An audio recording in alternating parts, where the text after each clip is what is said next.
السلام علیکم ناظرین، پاکستان میں ایک بڑی اہم ڈیولپمنٹ ہونے جا رہی ہے۔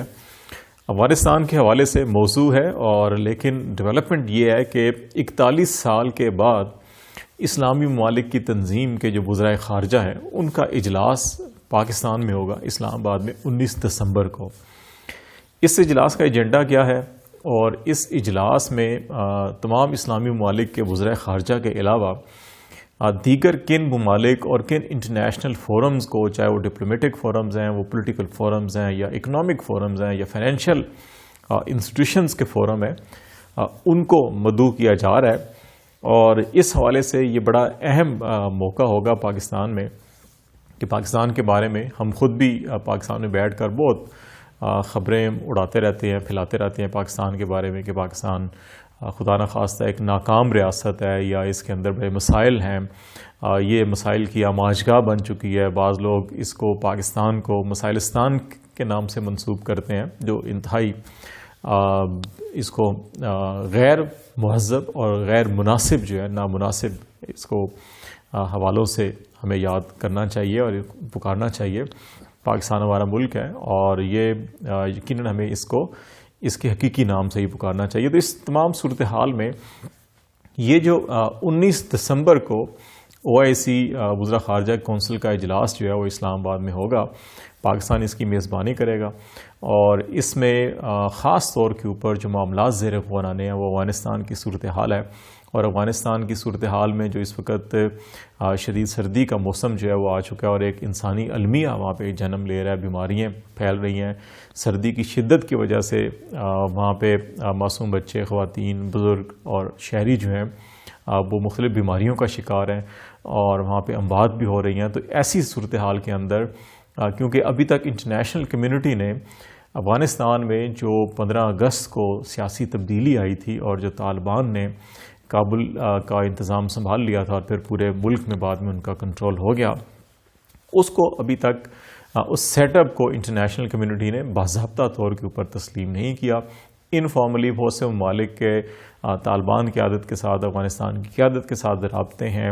ان کی انسانی ہمدردی کی بنیاد کے اوپر امداد بھی کی جا رہی ہے، اشیاء خوردنوش، ادویات اور سردی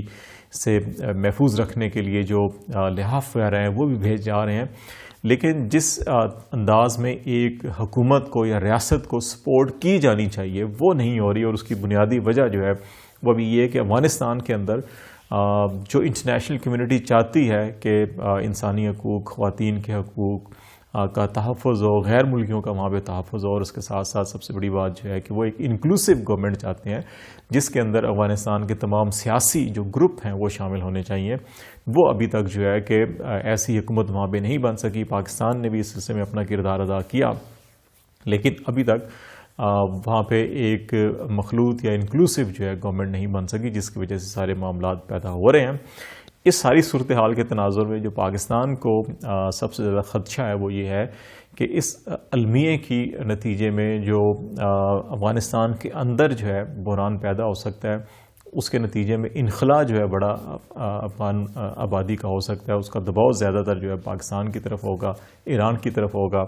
تو اس لیے پاکستان پہلے بھی یورپی یونین کو بھی، یونائٹڈ نیشنز کو بھی، بڑے ممالک کو بھی، اور خطے میں جو بڑے ممالک ہیں رشیا، چین ہے، ان کے ساتھ مل کر بھی یہ بات چیت کی جا رہی ہے کہ اس سچویشن کو، اس سے پہلے کہ یہ سنگین صورتحال اختیار کر جائے، اس کو پریمپٹیو میئرز لینے چاہیے، قبل از وقت اقدامات لینے چاہیے تاکہ ایسی صورتحال سے بچا جائے۔ تو اس تناظر میں پاکستان نے OIC کے وزرائے خارجہ کی جو کونسل اجلاس ہے وہ پاکستان میں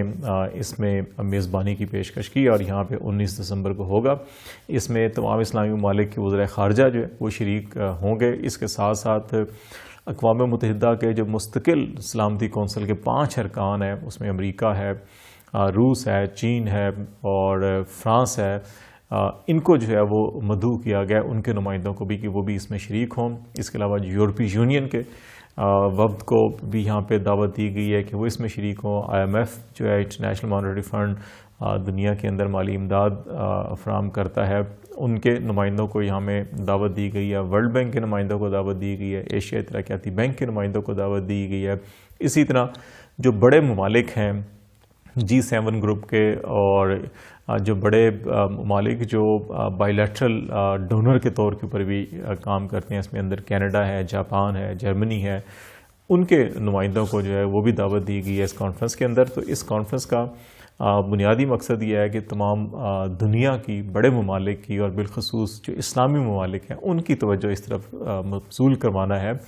کہ افغانستان کے اندر اگر کوئی پولیٹیکلی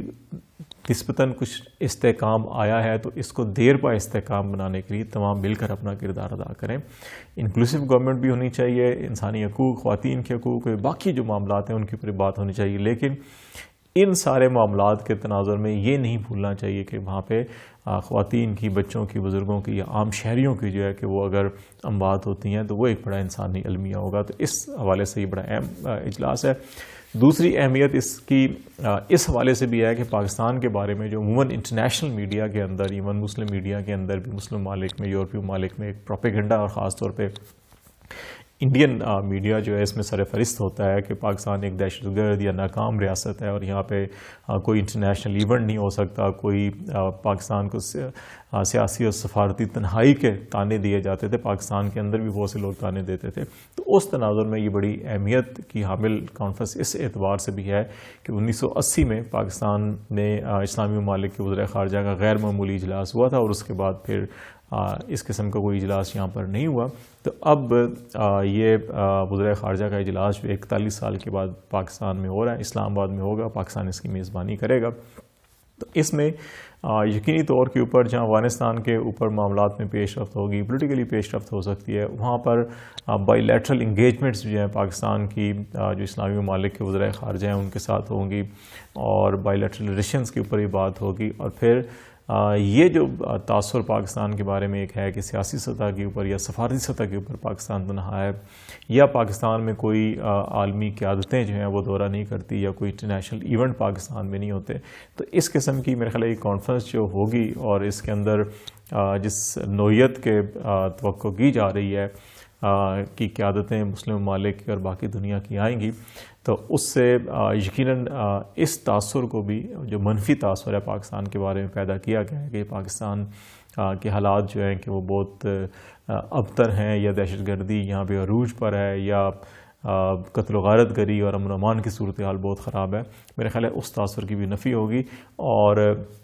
جس انداز میں پاکستان کے اندر دہشت گردی کے اوپر قابو پانے کے لیے کوششیں کی گئی ہیں، اور پھر اس کے ساتھ ساتھ جو انتہا پسندی کے حوالے سے بھی عموماً پاکستان کے بارے میں بڑا منفی پروپیگنڈا کیا جاتا ہے. بعض اکا دکا واقعات ہوتے ہیں، جیسے ریسنٹلی سیالکوٹ کے اندر بھی ہوا، لیکن اس کے اوپر حکومت نے اور ریاست نے بڑا پرومپٹ ایکشن لیا، تمام ملزمان کو گرفتار کیا.